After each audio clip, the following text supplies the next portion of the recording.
ਅੱਜ ਦੇ magic show ਵਿੱਚ ਟ੍ਰੈਫਿਕ ਲਾਈਟਸ ਉੱਪਰ ਗੇਮ ਖੇਡੀ ਜਾਵੇਗੀ। ਜਦੋਂ ਬਚਪਨ ਵਿੱਚ ਅਸੀਂ ਸਕੂਲ ਜਾਂਦੇ ਸੀ ਤਾਂ ਸਾਡੀ ਟੀਚਰ ਨੇ ਸਾਰੇ ਬੱਚਿਆਂ ਨੂੰ ਇੱਕ ਕੁਐਸਚਨ ਪੁੱਛਿਆ ਟ੍ਰੈਫਿਕ ਲਾਈਟਸ ਦੇ ਕਲਰ ਦੀ ਤਰਤੀਬ ਬਾਰੇ।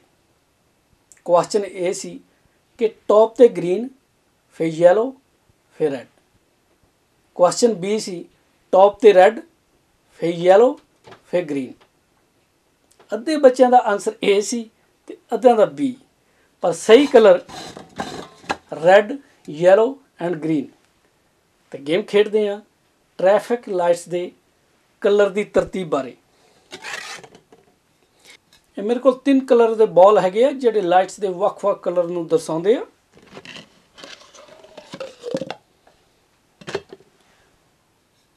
ਤੇ ਇਹ ਮੇਰੇ ਕੋਲ ਇੱਕ ਐਮਟੀ ਟਿਊਬ ਹੈਗੀ ਆ, ਇਹਨੂੰ ਮੈਂ ਦੂਜੀ ਟਿਊਬ ਦੇ ਉੱਪਰ ਪਾਤਾ।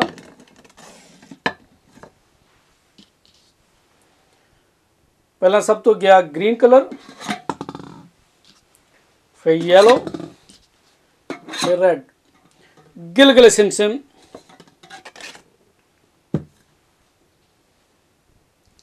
ट्रैफिक लाइट्स के कलर की तरतीब इस तरह नहीं होंगी।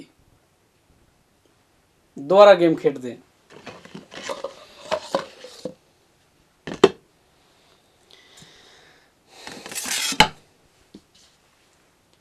Green, yellow and red.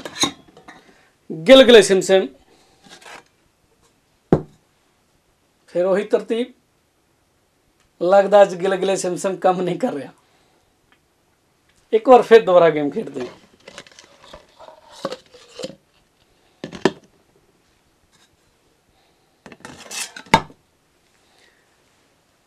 पहला ग्रीन, फिर येलो, फिर रेड। गिलगले सिमसिम,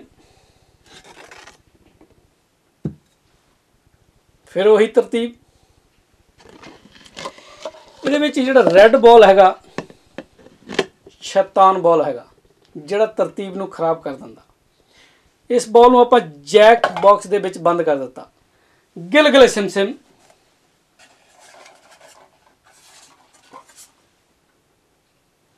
रेड बॉल हवा च उड़ गया।